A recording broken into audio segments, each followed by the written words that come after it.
You are now watching Believe. Do you believe? Welcome back to Talkin Ball with Pat Leonard, everybody. Thanks for joining me after this crazy and exciting week one slate of games. But I have some bad news for everybody around the NFL. We woke up the monsters. We woke up the sleeping giants. And you know who I'm talking about. Patrick Mahomes of the Kansas City Chiefs. Start right there with Mahomes and the Chiefs and Andy Reid decimating the Arizona Cardinals and Kyler Murray. What were we all thinking, picking other teams, other players to win the AFC, to win a Super Bowl, to win an MVP? I know it's only 1 week, but why did Mahomes suddenly become an underdog? Why did people overlook how great this player is and how great he would be, even better possibly, with a chip on his shoulder? Yes, they lost Tyreek Hill, but they didn't lose arguably the best player in the league, definitely one of the best players in the league for 4 years running. He's been to the AFC Championship game for 4 straight years, 2 Super Bowl appearances, 1 championship, 30 for 39 for 360 yards and 5 touchdown passes. Patrick Mahomes, the former MVP, 4-time Pro Bowler against the Arizona Cardinals. And I loved what he said after the game, and I quote, "I always feel like I have something to prove. I'm just this guy from Texas Tech that they said couldn't play in the NFL." Now, I can sit here and say with confidence that Mahomes was my preseason MVP pick because I knew this was going to happen. I knew that Mahomes having doubters was going to send him and Reid and Eric Bieniemy and this Chiefs offense to an entire nother level because really they are just too good, too talented, and too determined not to succeed when people are somehow overlooking them despite their success. But when I say we woke up the monsters, when I say that we woke up the sleeping giants, I'm taking and stealing a quote from Sterling Shepard in the Giants locker room, which is where I was after the incredible finish to the Giants 21-20 win over the Titans in Nashville. What a moment, what a scene. But what Sterling Shepard said to me when I asked him about Saquon Barkley was, "Stop playing with the man. You're going to wake up the monster." That's what happened with Patrick Mahomes in Kansas City against the Cardinals. And that is most certainly what happened with Saquon Barkley coming into this week one dynamic performance, 194 yards total, 164 rushing, 9.1 yards a carry, and a 68-yard run in the early third quarter that Saquon told me and other reporters there after the game. It started to get him into the zone. That really changed the game. That play off the left side with Josh Azudu and John Feliciano helping to lead the way and Barkley speeding down the sideline. That turned the game. It showed you how this Giants offense is going to run through him and how it can succeed efficiently despite pass blocking that wasn't there consistently for Daniel Jones. But this is about Saquon. This is about a player who all offseason told me, told reporters in New York, told friends of his on podcasts, told anyone who would listen that whatever side of the table they were on, they need to stay on that side when he starts turning it. And he said on one of his friends' podcasts a couple weeks before the season that he was in kill mode, screw everybody, basically him against the world. And can you imagine putting that much pressure on yourself leading up to a big game? You're finally healthy. You feel like you have your skill and your talent and your big playability back. But Barkley's battled so many injuries and had so many downturns here in his young career that it would be understandable for even him to doubt himself. But he had his shoulder down, his head down. He ran determined. He ran hard. He looked spry. He looked even better at times in this game than he did as a rookie. I was there in person. I saw it for myself. The 2-point conversion call, great call, and incredibly ballsy call by Brian Daboll in his first NFL game as head coach. That play was not executed well. Daboll even said they didn't execute it great during training camp, and Barkley made something out of nothing with the linebacker crashing on the outside. He gave him a move and still juked outside of him and barreled through a tackle into the end zone. You really have to respect when an athlete and a player shows that kind of determination, puts in the work in the offseason, sticks their neck out to say what Barkley has been saying about all of his doubters, and then backs it up. But listen, we've seen this. We know that he can do this. We saw him do it with Pat Shurmur as his coach, most notably against Washington on the road. We saw him do it in New Orleans with Joe Judge and Jason Garrett as his coaches, with 2 touchdowns and a great win on the road last season. And now we see him do it to the Tennessee Titans. We knew he had it in him. Now the question is, and the challenge is, Saquon, can you do it again? The Carolina Panthers await in week 2, but the opportunity is there, and the Giants have every reason to be excited about their running back playing at this high a level this quickly with the chip on his shoulder. Now, I'd be remiss if I didn't mention how incredibly fortunate I felt and grateful after the Giants-Titans game to be in the visitors' locker room, the winning locker room, and have Brian Daboll grab me and a couple other reporters to the side and tell us a very intimate, personal, and emotional story about how he was thinking of his late grandparents who had died 3 weeks within each other the prior fall when he was with the Buffalo Bills, including his grandfather who passed away when Daboll in 2021 was on the Bills plane flying to Nashville to play the Titans. So getting his first win on that field, grabbing the small urn with his grandmother's ashes around his neck on the sideline and looking up to the sky after Randy Bullock's field goal sailed wide left from 47 yards. And then Daboll grabbing me by the shoulder, grabbing a few other reporters and really telling us as personal a story as he could. And then the most emotional moment was at the end of the story when he told us his grandfather's last words, asking his wife if Daboll was on the plane yet and then winking. Daboll started breaking down, actually had to walk around a corner in the hallway in the front of the locker room just to have that private moment to himself because he didn't want to break down in front of all of us. But I don't lie when I tell you this. There were tears welling up in my eyes listening to him standing there, and there were tears coming down my cheeks writing that story in the press box at Nissan Stadium in Nashville. That is 100% true. I feel for Daboll, and it was a human moment that you really couldn't get if you weren't in the locker room, and that I genuinely appreciate Brian Daboll shared with me and with us in the winning locker room in Nashville. That's one of the many reasons why this is such a special job and a special place. And obviously, I'm grateful to the New York Daily News for sending me on the road to all of these great games and opportunities to be there in person and be able to take this in and share those moments and then tell those stories to you. And now switching back very quickly to another first-time NFL head coach. What was Nathaniel Hackett thinking? What were the Denver Broncos thinking on Monday Night Football? They have 4th and 5 at the Seattle 46-yard line. You have Russell Wilson as your quarterback in Seattle against his former team. You've paid the sun, moon, and stars in trades and contracts for Russell Wilson. You let 30 seconds run off the clock with 3 timeouts in your pocket, and then you attempt a 64-yard field goal, Brandon McManus, that misses. And then watching Hackett use his 2 timeouts after the fact when Geno Smith and the Seattle Seahawks were on the field, I don't know if he knew that it wasn't going to help him get the ball back. It seems so futile, so unusual. It seemed like the moment was too big for the team, for the coach. I'm not sitting here telling you I could do it. And we've seen a lot of coaches, even veteran coaches, be poor game managers. Pete Carroll's a great example of that in Seattle. Doesn't manage games well for all the accolades and all the things that he's won and done and how long he's coached. But you have to be worried if you're a Denver Broncos fan watching that. Conversely, very happy for Geno Smith, who deserves the opportunity he's getting. He got an opportunity when he was in New York for a reason, took a lot of backlash here when he was with the Giants, unfairly in my opinion.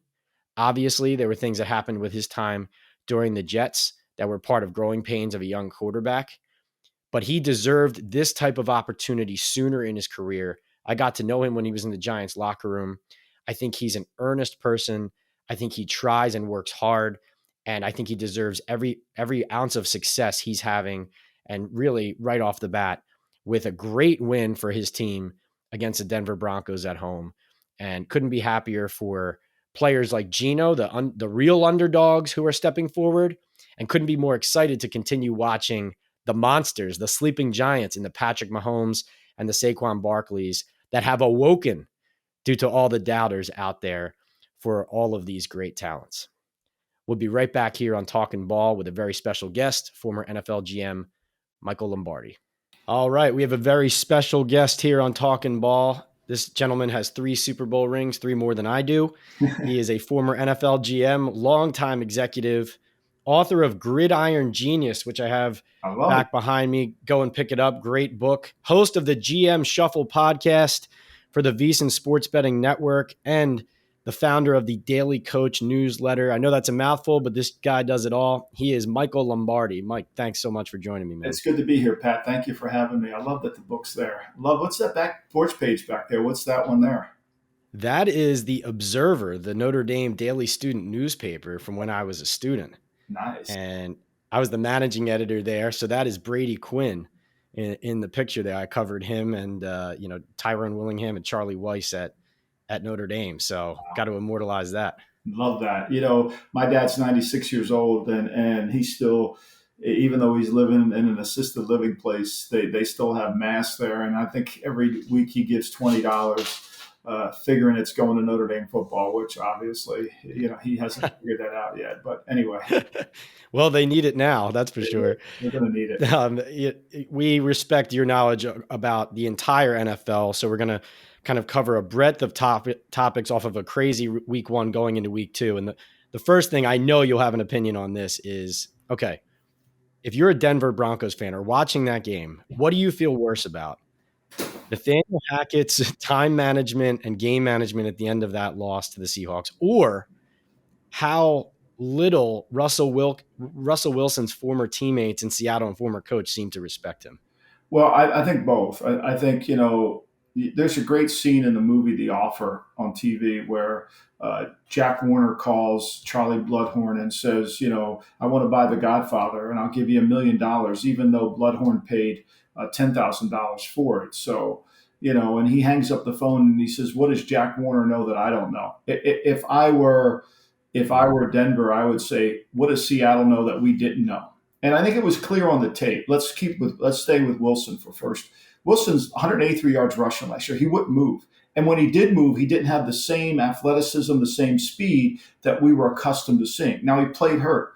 He also didn't have that game-winning drive ability last year to lead his team back. There was always a fear in betting public, don't take Russell Wilson in a 3-point game. He'll beat your ass. And last year, that proved not to be true. So that was concerning. And he got a big contract. And you were saying, you really, if you're George Payton, you're saying, hey, look, that was last year. This is this year. I don't know. He looked older. He looks like the 4th worst quarterback in the AFC West now. And you just paid him a boatload of money, and he doesn't look like he was fine. He executed the game, but it wasn't spectacular. A lot of easy throws for him, Now, Hackett, to me, first-time head coach, first-time offensive coordinator, first-time defense coordinator. It showed. Penalties. They went the Matt LaFleur route of let's not practice this summer. Let's have walkthroughs. Let's do this. And when we get to the game, we'll be great. And we've seen how that worked out for the Packers the last 2 seasons. And so for Denver, coming out look, the best thing that happened to Denver, it's like in the world according to Garp. Remember when the plane crashes into the house and they say, well, at least this will never happen again, right? Well, at least this will never happen again. And I think as a Denver fan, you feel like, okay, Hackett's maybe learned his lesson. But this is a long-winded answer. But to me, this wasn't premeditated. Like Buck didn't see it. Aikman didn't see it. On my couch, I saw it. When Wilson went to the sideline, I immediately knew they were kicking the field goal. I knew it. I knew they were kicking the field goal. And to me, that tells you it wasn't premeditated. That tells you the 3rd down call was to get closer into field goal range. It wasn't going to be 2 calls. Right. If you're planning that, you're planning it ahead. You're not just doing that last second. That's a decision you're making prior to that 3rd down. Yeah, it was premeditated. So to me, at least now it won't happen again. I mean, it was ridiculous. I mean, Peyton Manning's reaction was exactly what we all had. But look, Sunday was, we are in an era, and you cover the historic team, the Giants, which a lot of people learn game management from their legendary coach, Bill Parcells. We are a league that doesn't understand game management. We are a league where Zach Taylor just got a contract extension and doesn't even run time off the clock in overtime when he could have guaranteed a tie. Doesn't manage the game. We have people not managing the game. And then we have people that just stub their nose at 3 points. They just don't think 3 points is worth a shit. When in reality, 75% of the games are decided by 4 points or less. I don't understand how the object of football is to collect points, and then in the first, second, and third quarter, you turn down points. I also think, Michael, from my vantage point, tell me if I'm wrong here, but I feel like, and not that a lot of these young coaches are good coaches, or maybe they're a great offensive coach or defensive coach, but I feel like the owners get obsessed with the shiny new toys. And, I think it's the Sean McVay effect probably, but it's like the shiny new young coach who injects life into your organization, and especially on the offensive side of the ball where the game is now. But is the game management element of these guys' skill set just completely overlooked by the people hiring him? Like, is that the problem? Well, they don't know what to ask the question, right? They don't even understand game management themselves. I mean, so let's put that in perspective. I mean, they don't really get that. They have an analytical person tell them what game management is. But look, I am not anti-analytics. I have spent my career in the information business. So why would I stub my nose at analytics? Because it's information. That being said, it has to be applicable. It has to be applicable. The first quarter in the National Football League, if you're a head coach, is different than the fourth quarter, right? I say this all the time on my podcast. The first quarter is about assessment. The second and the third quarter is about adjustments. The fourth quarter is a standalone game. It was so obvious on Monday. The fourth quarter was a standalone game on Monday night.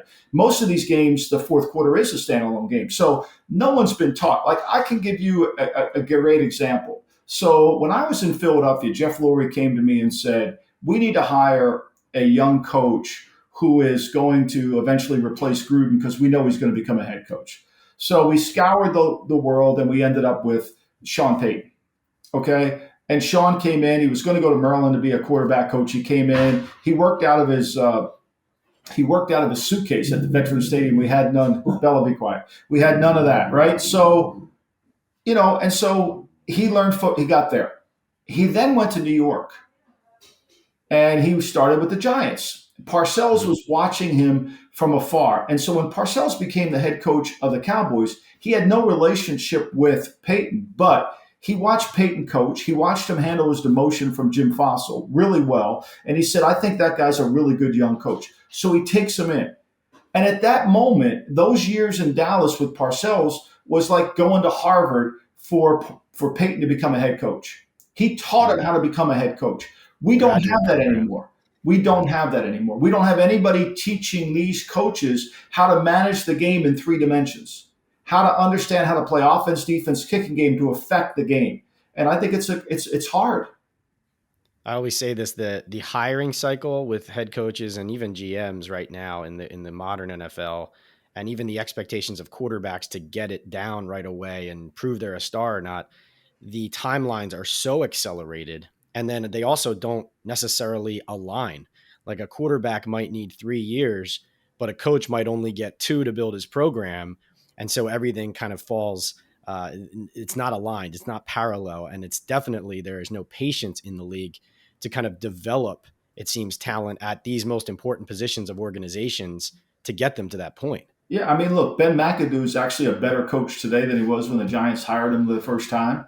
Pat Shurmur, so they went to an experienced coach with Pat Shurmur. He, obviously that didn't work. And then they went to an inexperienced head coach at Joe. And now they've got Brian, who's been around a lot of good coaches. So, but somebody's got to help the coach. These search firms are out there and they're placing these coaches in different jobs in college football, particularly. But then they leave town. Nobody helps the coach. Nobody stays there to help the coach develop the coach. Like, to me, I think it's an industry. That's why we started the Daily Coach. It's not you. It's more basketball coaches come for advice than football coaches do, because football coaches think they all know it. I know a coach who worked for. He worked for a lot of top level coaches in the National Football League, Super Bowl winning coaches. And when he finally went to work with Belichick, before he went to work with Bill, he kind of thought he knew what Bill did. But until he got in the building, then he said to me, I had no idea. Like there's a separation between Bill and everybody else because Bill knows how to be a head coach. And speaking of the Belichick coaching tree and kind of staying in the AFC West, where I started with the Broncos, a team I'm really curious about your opinion on. This is a guy who actually has a second chance at being a head coach in Josh McDaniels. Michael, I picked the Raiders to win the AFC and represent them in the Super Bowl preseason. I watched this first game and I see the thing that could hold them back the most, which is it looks like their offensive line. But I know your son, Mick, the offensive coordinator, and obviously you know Josh from working in New England. And this is a team that a lot of people are picking as a darling team because they add Devontae Adams, they add Chandler Jones. But from your vantage point, why did they lose this week one game? And if you're me picking them to go to the Super Bowl, is there any panic? Is there reason to panic watching Derek Carr's turnovers and the way that the Raiders played in this game? Or did you see a lot of good things? How did you break that game down? Well, I mean, look, every game is about who's in control and who's in the lead. And the Chargers never were in control of the game. Think about this, Pat. With 3:30 to go in the game, the Raiders have the ball and a chance to win the game as bad as they played, as poorly as they played. 3 turnovers. I don't think Carr played his best game. He would be the first to tell you that. Some of those sacks were really Carr holding onto the ball too long. They're correctable. Okay. But, I mean, and to hold Herbert, who's absolutely fabulous, the top 5 player in the National Football League, to hold him to 24 points is pretty impressive. So it's early. I think it's a game the Raiders feel like they should have won, but they didn't play their best. They didn't deserve to win, but they had a chance to win in the fourth quarter, and they didn't make plays. They got behind. The Raiders' key to make your prediction true will be simply this. They must start the game fast, play with the lead, play from in front. Let Crosby and Chandler Jones rush the passer effectively and then create turnovers with their defense by their pass rush. But when you're behind in the first half, when you turn it over in the middle 8 and you're not getting the ball to start the second half, you turn it over and they double dip on you. And now all of a sudden you're playing catch up and your defense can't really do what it does best, which is rush the passer. And is that O-line good enough, or is what you're talking about part of what would help the line, like running the ball because you have a lead, that type of thing? They got to work in. Again, this is 3-dimensional problem for the Raiders. They have to protect their line, and they have to run the ball. They can't get into a 50 pass. I mean, Josh Jacobs can't only have 10 carries or whatever the running back. They've got to have balance. They need to have Parcells was a big believer in this, which is you add rushing attempts and completions together. Okay. If you're over 53, it does not mean you're going to win, okay? It has nothing to do with winning. It has everything to do with execution. And so when you get over that, your execution is good. The Raiders' execution wasn't good. And a lot of it was unforced errors. You know, in tennis, they talk about unforced errors. In football, we don't. But when Carr misses Waller on a crossing route, the play's designed to go to him. I'm sure they practiced it 5 times on Friday in practice, right? And he throws it behind him. That's an unforced error. And in the NFL and in pro sports, I always say this. I'm glad you brought the tennis example up because I view tennis this way a lot. It's like, because that's a one-on-one sport and these people are so good. You make one mistake and give a professional athlete a second chance at something, then you're going to pay for it. Yeah. Like that's the difference between professional athletes and anybody at any other level. You make an unforced error, you make a mistake, and the person across from you is going to shove that ball right down the line or down the baseline, for example, in a tennis match. There's no doubt about it. No doubt. I mean, look, when Trey Lance overthrows a guy wide open, Peyton Manning doesn't do that. Derek Carr played like an amateur. He didn't play like he can play better. We've seen it. We haven't seen Lance play better, but I think that's the difference. Great quarterbacks don't miss throws. Right. No, and we'll be looking for Carr to bounce back this week. The Raiders get the Cardinals -5.5, so 5.5 point favorites. We're looking to see my Super Bowl AFC pick get back on it. But Michael, I have to ask you about this because I know you picked the Giants to win in week 1 on the road at Tennessee, the AFC's number 1 seed from last year. I didn't think that was possible. I was dead wrong. You were right. Why did you see that coming? How did you see the Giants' victory coming down in Nashville? Well, I think simply this, Pat, is when you play Tennessee, they're never going to run away from you because they're built on running the football, play action. That's how they're built. And so when you run the ball in play action, you don't. When you run the ball in the NFL, you kick field goals. You don't score touchdowns. You can always, any defense can make a stop in the run game. Make it. You run the ball. Oh, now it's 2nd and 14. Now you're behind the down and distance. So I knew the game would never get away from the Giants. And Yeah. so I felt like the game would come down to the fourth quarter. Did I think they would win outright? I thought opening day is always hard. Bad teams can beat good teams on opening day. But I just felt like the game was never going to get away from them. And because the Titans are not explosive offensively, they don't have a lot of yards after the catch receivers. And Martindale's a really good defense coordinator who could stop the run, did a great job on Henry. I think he had less than 100 yards in the game. That there was Yeah. really, they were not going to be able to play left handed, right? Good teams can play right or left handed. Tennessee, even last year, couldn't play left handed. They got away with it. They got away with it because of some of the turnovers they created. Their defense improved during the year. But when they play good teams, they can't play left-handed. I'm not saying the Giants are a good team by no means. But Martindale made them play left-handed. Jones didn't turn the ball over, even though he fumbled again for his 39th time in his career. Yeah. They were able to play smart enough to stay in the game. And then Barkley had the best game I've seen Barkley have in his career. Is this a recipe for the Giants to win?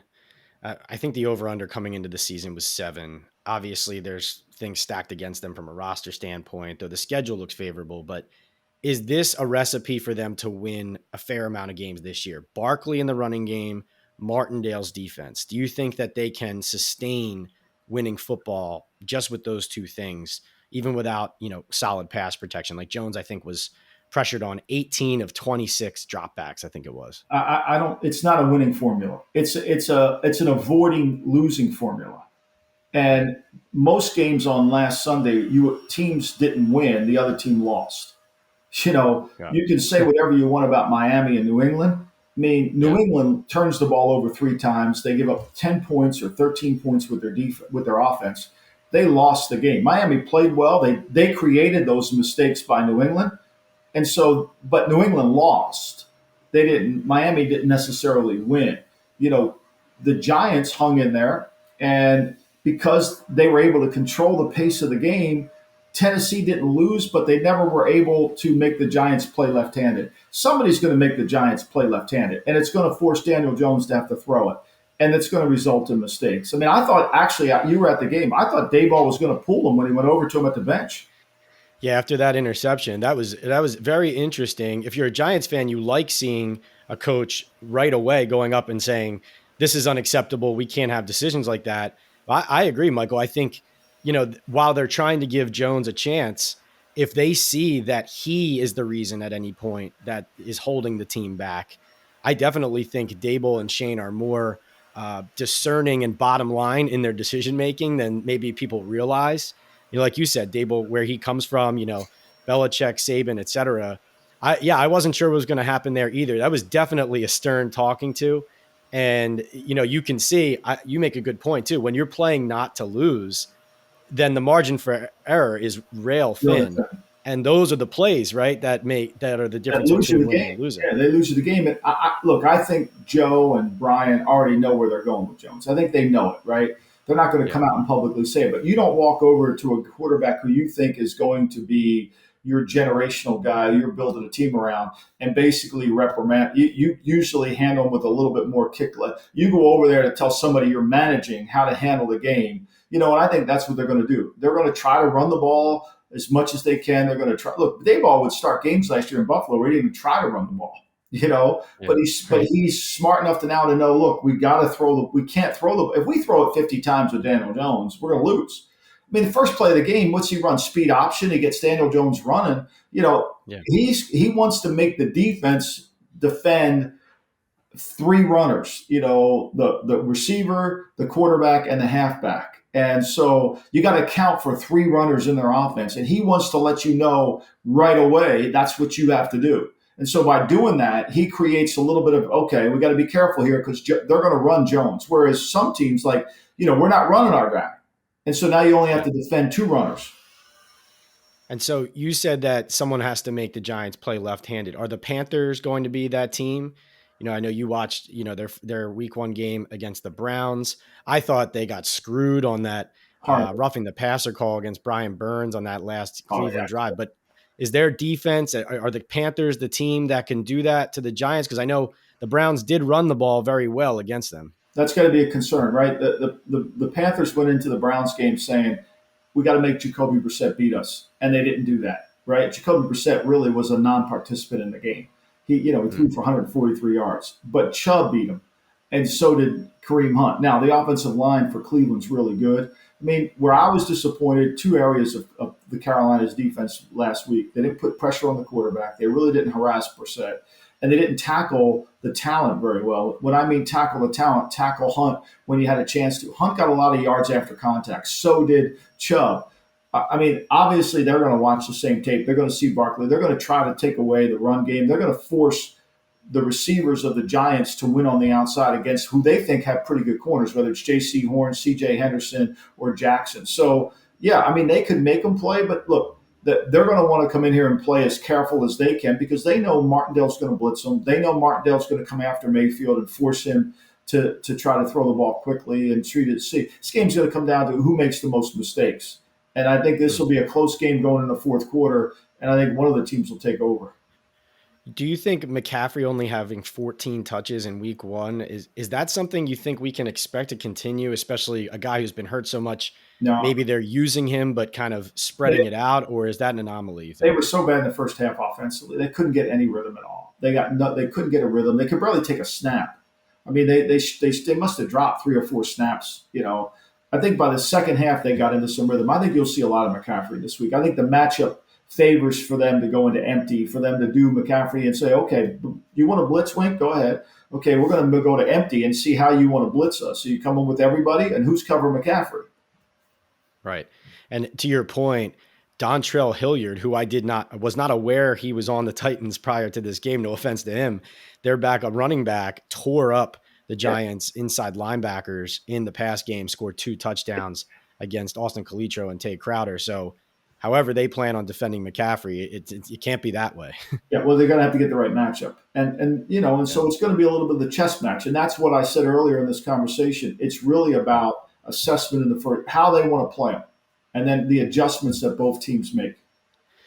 And the great thing, if you're a Giants fan watching that first week's game, as bad as the first half was offensively, it really did appear. First of all, Martindale coached a great game on defense, but then offensively, we definitely saw the coaching advantage possibly that Dable and Mike Kafka can present with their adjustments going into the second half and recognizing how they needed to win the game and then implementing and doing it. Yeah. Michael, before we get you out of here, you actually brought up the Patriots. I wanted to ask you about New England because frankly, I thought they would put up a better game in week one performance than people were expecting. Obviously the turnovers was a huge part of it.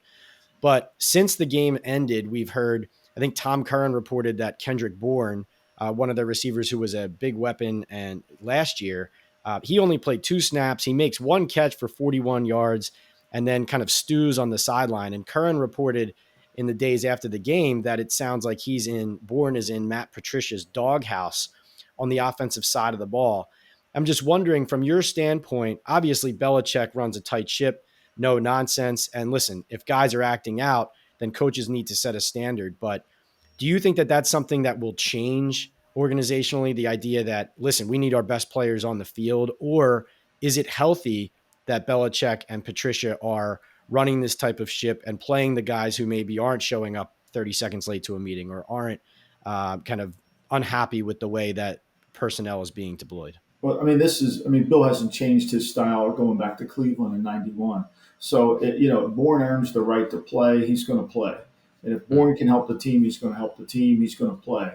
And look, I think the Patriots, for all the conversation about how bad they are offensively, they moved the ball on every drive in the game. They turned the ball over. They made way too many mistakes. Miami was the better team that day. There's no denying it. But there were elements of that game where you felt like New England's offense would look good. They looked like they were kind of getting into some rhythm, but they couldn't finish drives. It's a long season. I have faith that he'll fix it. I think their defense was kind of an untold story, other than a 47-yard touchdown pass they gave up to Waddle on that inside. They played really well. They stopped the run. They made Tua have to try to make. If it's not for Tyreek Hill making a jump ball catch, it's really good. So look, it's a long season. I got faith in the head coach, but they have to get better in all three phases of the team for them to really be a good team again. And they weren't a good team last year to start the season. They became a good team during the season, and at the end of the year, they weren't a good team. So they need to figure out that void. Yeah, and you're right. That was an uncharacteristic defensive breakdown against Waddle right before the half. But yeah, it did look like they moved the ball well outside of the turnovers. They are 1.5-point favorites, it looks like, against the Steelers and Mike Tomlin, who, despite a great defensive performance against the Bengals, held on for dear life. Hard to imagine that that's a recipe for success in Pittsburgh. Well, I mean, they lose T.J. Watt too, right? And so, Yeah. they did nothing offensively. I give Mike Tomlin credit. Again, he knows how to play three-dimensional football. I thought he would. I didn't think Pittsburgh would win the game. I thought they'd cover, but Zach Taylor's decision-making in that game always lends itself to wonderment for me. Doesn't run the. I mean, he should have come out of the game with a tie. To me, when your quarterback's struggling like he does, you really got to handle protection better. So, look, it's funny when you go through the numbers. Most teams think that when you play your second road game, you're really not very good. Since 2019, straight up, teams that had two road games to start the season are 9-0-1, straight up. Ooh. They cover the spread. Teams that have two home games are 7-8, straight up. So, like, you would think the home team playing home twice, you're definitely going to get a win again. That's not necessarily the case. I think Pittsburgh's going to have to really improve offensively for them to win again. They're going to need that +4 turnover just to win games. And frankly, the way McPherson usually kicks, if he just is normal, they're as bad as since he played, they should have won. Definitely. No doubt about it. Michael, I get smarter every time I listen to you talk football. Everybody, please go and listen to, I'm sure you do already, the GM Shuffle podcast. Michael, thanks again for joining us. Really appreciate it. I appreciate it. All right, back here on Talkin Ball for the 2-minute drill. We're going to talk some betting lines and some fantasy. Wanted to focus on some crazy target numbers for wide receivers that fantasy owners should keep an eye on. So first overall in week 1, Devontae Adams for the Raiders had a whopping 17 targets from Derek Carr, turned it into 10 catches for 141 yards and a touchdown. A guy who might not be as high on your radar, but definitely opened my eyes, Michael Pittman with the Colts. He's consistently a top breakout candidate, but really did some work in this game against the Texans. 9 catches, 121 yards, and a touchdown. You can see Matt Ryan looking for him often in big play spots. A.J. Brown for the Philadelphia Eagles, 13 targets, 10 catches for 155 yards. Christian Kirk for the Jacksonville Jaguars, 12 targets, only 6 catches for 117 yards. So some meat on that bone, something to look for in week 2, that the targets were there and the production could even increase from the 117 yards he racked up against Washington. And Javonte Williams, obviously a popular pick by a lot of people to be a big fantasy back in Denver, 12 targets in the passing game from Russell Wilson, ends up only gaining 108 total yards on 18 touches with a fumble. But you can see that all of the talk is for a reason. He's going to see the ball and touches a lot in Denver's offense, and so the production should be there, provided he stays healthy. Now, staying on some player numbers that we want to project maybe into week 2 off of week 1, something to watch, especially if you're a Giants fan. Saquon Barkley and the Giants rushed for 238 yards against the Tennessee Titans in week 1. Their week 2 opponent is the Carolina Panthers. And ready for this, the Cleveland Browns rushed for 217 yards on the ground against Matt Rule's defense. Obviously, they have Nick Chubb, Kareem Hunt, an excellent offensive line. Can the Giants do it to the Panthers as well? Well, we saw Barkley dominating, especially in the second half against the Titans' run defense. So the Giants, the recipe for success and what they need to plan to do to help Daniel Jones and that offense succeed, clearly it is right in front of them, looking at what they did and what the Panthers did not do on the defensive side in week 1. Now, moving to some of my favorite game picks against the spread, using FanDuel lines as always until someone else pays us to put their name on it instead. I like the Jaguars plus 4.5 against the Colts as home dogs. I thought Jacksonville put up a fight against Washington, and their offensive line needs to protect Trevor Lawrence better. But I do like their skill group and their ability to score points, so I don't like them being 4.5-point dogs, such large dogs against a team in the Colts who only were able to tie the Houston Texans. Seattle Seahawks plus 9.5 dogs at the San Francisco 49ers. Is Trey Lance good enough for the Niners to blow out a Seahawks team that just surprised a lot of people and won at home against Russell Wilson and the Broncos? We will see, but I like the Seahawks there. The Cincinnati Bengals plus 7.5 at Dallas. Listen, I know the Steelers gave them a great game. Minkah Fitzpatrick and the Steelers offense is nothing to sniff at. Dallas's defense looks very good. Micah Parsons, still can't believe the Giants didn't draft the guy. Was a dynamic player as always on the pass rush. So it is possible that the Bengals offense again has some trouble against a team with a good defense and a struggling offense. But Lou Anarumo and that Bengals defense, man, I'm telling you, they will turn over the Cowboys offense, and the Bengals not getting any respect coming off of that week 1 game with Burrow, I believe 5 turnovers, but I think they bounce back. And then the Packers, 9.5 point favorites against the Chicago Bears. I know Green Bay came out flat in week 1. Seems like that's a disturbing trend with Matt LaFleur these last couple of years, but I think Aaron Rodgers and the Packers find their way. They lean more than they should have in week 1, and they do in week 2 on the running game with Aaron Jones and A.J. Dillon, and the Packers get it done in blowout fashion. That's it for Talking Ball right now. We will be back next week with another special episode, special guest, and more to talk about as this exciting NFL season rolls on.